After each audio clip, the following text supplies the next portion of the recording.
যখন জুমার দিন আসে, এই জুমার দিনে যদি কোনো ব্যক্তি সকাল সকাল গোসল করে, আর্লি মর্নিং গোসল করে, গোসল করার পরে তার উত্তম পোশাকটা পরিধান করে, আর গোসলটা করে ফরজ গোসলের মতো, আতর সুগন্ধি খুশবু তার সামর্থ্য অনুযায়ী ব্যবহার করে, এরপরে পায়ে হেঁটে হেঁটে মসজিদে আসে, বাহনে চড়ে নয়, পায়ে হেঁটে হেঁটে। যদি আপনি অনেক দূরে থাকেন সেটা আলাদা কথা।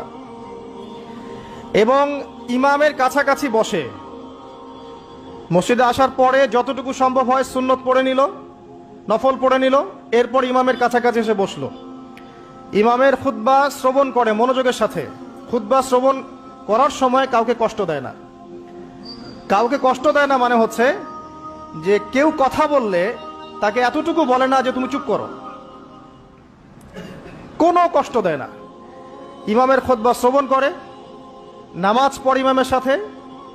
এই ব্যক্তির আমল নামায় নবী সাল্লাল্লাহু আলাইহি ওয়াসাল্লাম বলছেন যে প্রত্যেক পদক্ষেপের বিনিময়ে 1 বছরের নফল নামাজ আর 1 বছরের নফল রোজার নেকি লেখা হয়।